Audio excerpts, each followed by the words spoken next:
Parte Purmo. Lo que ocurrió aquella noche de finales de diciembre en Moscú empezó como algo que nadie percibió. Algo tan pequeño y silencioso que ni siquiera quienes vigilaban los cielos lo notaron al principio. Y por eso mismo, es tan importante contarlo con calma. Porque esta historia no trata solo de luces que se apagan, ni de una ciudad que de pronto queda en penumbra. Trata de cómo una certeza muy antigua empezó a resquebrajarse sin hacer ruido, mientras millones de personas seguían con su rutina, con su música, con sus celebraciones, con esa sensación de que todo estaba bajo control, de que todo estaba previsto, de que nada realmente inesperado podía suceder en el corazón de una capital que durante décadas se presentó como intocable, como sólida, como protegida por capas invisibles que nadie podía atravesar. En esos días, Moscú se preparaba para el año nuevo como siempre, con escenarios, pantallas, pistas de hielo, árboles gigantes y una narrativa muy cuidada de bienestar y continuidad, un decorado pensado para transmitir tranquilidad, normalidad, incluso alegría. Una especie de burbuja emocional que decía sin palabras que la vida seguía, que todo estaba bien, que no había motivos para preocuparse. Y justo por eso, casi nadie prestaba atención a los pequeños detalles, a los movimientos que no encajaban del todo en ese cuadro festivo, a las señales tan discretas que parecían no significar nada, pero que en realidad formaban parte de algo mucho más grande que todavía no se podía ver.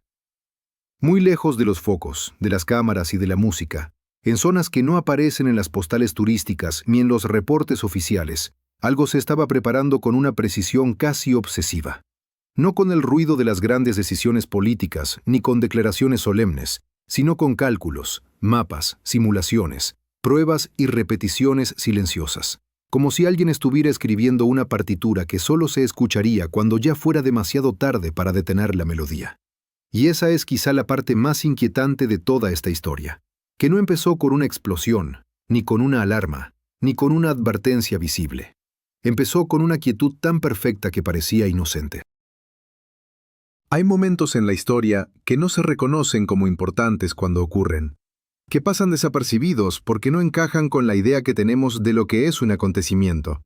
Y este fue uno de ellos, una sucesión de decisiones técnicas, de trayectorias calculadas, de pequeñas apuestas acumuladas que juntas formaban algo que nadie en el público general estaba mirando, mientras la atención estaba en otro lugar, en las luces, en los discursos, en las pantallas gigantes, en la idea repetida de que el centro siempre es seguro y la periferia siempre es la que tiembla. Y sin embargo, justo ahí, en ese contraste entre lo que se mostraba y lo que no se veía, es donde se empieza a entender por qué esta historia no es solo sobre una noche concreta, ni sobre una ciudad concreta, sino sobre un cambio de lógica, sobre la manera en que las reglas no escritas empiezan a dejar de funcionar cuando la creatividad, la paciencia y la tecnología se combinan de formas que no encajan en los manuales tradicionales. Y eso es lo que hace que todo lo que vino después resulte tan difícil de asimilar, incluso ahora que sabemos cómo terminó esa noche. Antes de contar qué pasó exactamente, es importante quedarse un momento en esta sensación previa, en ese instante suspendido en el que nada parece estar ocurriendo, pero en el que en realidad todo ya está en marcha. Porque solo así se puede comprender por qué lo que sucedió tuvo un impacto tan profundo. Por qué no fue solo un incidente técnico ni un episodio aislado, sino algo que tocó una fibra muy sensible, una idea que mucha gente daba por sentada, una sensación de protección que parecía natural y que, sin que nadie lo anunciara, empezó a desvanecerse. Si esta historia te resulta interesante, si quieres entender cómo una serie de acciones casi invisibles puede alterar percepciones tan grandes, te invito a suscribirte y a quedarte hasta el final. Porque lo que ocurrió esa noche no solo cambió un decorado, cambió una narrativa. Y eso, en el mundo en que vivimos, puede ser tan poderoso como cualquier otra cosa, incluso más. Parte 2. Lo que realmente ocurrió aquella noche empezó a aclararse solo horas después, cuando distintas fuentes técnicas, reportes energéticos y observaciones satelitales comenzaron a coincidir en algo que al principio parecía una simple anomalía, una caída puntual de suministro que en cualquier otra ciudad habría pasado como un fallo menor, pero que en Moscú, por su simbolismo y por el momento elegido, adquirió otra dimensión completamente distinta. porque no afectó solo a un barrio ni a una subestación secundaria, sino a un nodo clave de distribución que alimentaba una parte muy visible de la infraestructura urbana, incluida la zona donde se desarrollaban los principales eventos públicos de fin de año. Los datos preliminares del operador de red moscovita mostraron una secuencia inusual de sobrecargas, reinicios automáticos y desconexiones de emergencia en un intervalo de tiempo muy corto, algo que no encajaba con los patrones habituales de fallos por frío, consumo elevado o desgaste técnico, y que llamó la atención de ingenieros en Rusia, en Europa y también en instituciones energéticas internacionales, porque la firma del evento no era caótica, era ordenada, casi limpia, como si alguien hubiera diseñado exactamente qué debía ocurrir, en qué orden y con qué intensidad, para forzar a los sistemas de protección a reaccionar de una forma concreta.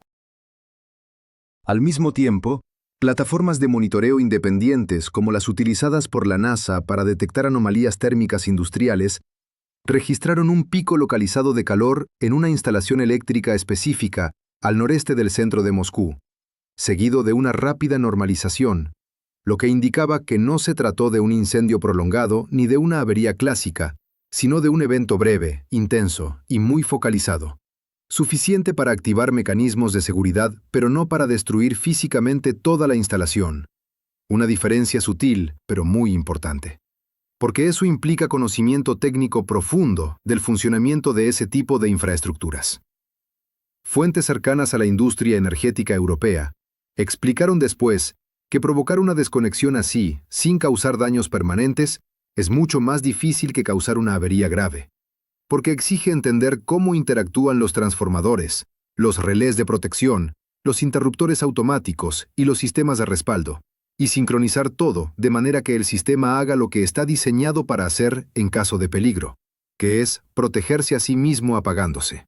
Y eso fue exactamente lo que ocurrió. La red se protegió, se aisló, y dejó sin suministro durante un tiempo limitado a una zona muy concreta, en un momento muy concreto. Cuando las luces se apagaron en los escenarios, cuando las pantallas se quedaron negras y cuando la música se detuvo de repente en medio de la celebración, no fue porque algo se hubiera roto de forma accidental. Fue porque la propia red decidió desconectarse. Y esa es una diferencia que cambia completamente la interpretación de lo ocurrido. Porque ya no hablamos de un fallo. Hablamos de una activación forzada de los mecanismos de seguridad,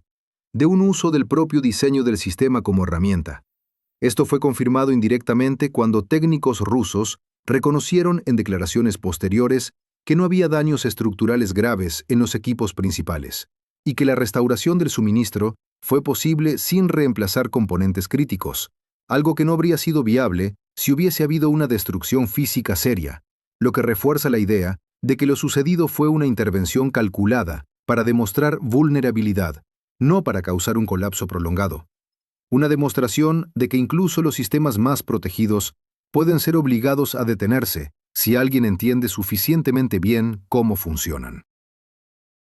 Desde Kiev, las autoridades ucranianas no emitieron ningún comunicado directo sobre el incidente, pero en círculos diplomáticos se interpretó el silencio como parte del mensaje. Porque el hecho de no reivindicar nada, de no convertirlo en propaganda abierta, dejaba el suceso flotando en una zona ambigua, lo suficientemente clara como para ser comprendida por los expertos, pero lo suficientemente difusa como para no escalar automáticamente a un nivel político más alto. Una forma de comunicación indirecta que en el contexto actual tiene un peso enorme. En Moscú, por el contrario, los medios estatales minimizaron el evento, lo calificaron como una interrupción técnica sin importancia y destacaron la rápida actuación de los servicios de emergencia y de los ingenieros de la red. Pero esa narrativa convivía con otra más silenciosa, la de millones de personas que habían experimentado de primera mano algo que no encajaba con la imagen de control absoluto, algo pequeño, breve, casi simbólico, pero suficiente para sembrar una duda, y las dudas, una vez plantadas, son difíciles de eliminar. Expertos en seguridad energética de Alemania, Francia y el Reino Unido coincidieron en entrevistas posteriores en que este tipo de acciones marcan una evolución en la forma de entender los conflictos modernos, porque no buscan paralizar países ni destruir infraestructuras a gran escala, sino enviar señales precisas, quirúrgicas, que afectan más a la percepción que a la capacidad material. Una especie de lenguaje nuevo que se mueve entre la ingeniería, la psicología colectiva y la estrategia. Así, lo que empezó como una interrupción de minutos terminó convirtiéndose en un tema de análisis en universidades, centros de estudio y organismos internacionales, porque mostraba que las fronteras entre lo civil y lo estratégico, entre lo técnico y lo simbólico, son cada vez más difusas, y que la infraestructura que sostiene la vida cotidiana de las ciudades modernas es también una superficie sobre la que se escriben mensajes políticos sin necesidad de palabras. Por eso, esta historia no trata solo de Moscú, ni solo de Ucrania, ni solo de una noche concreta.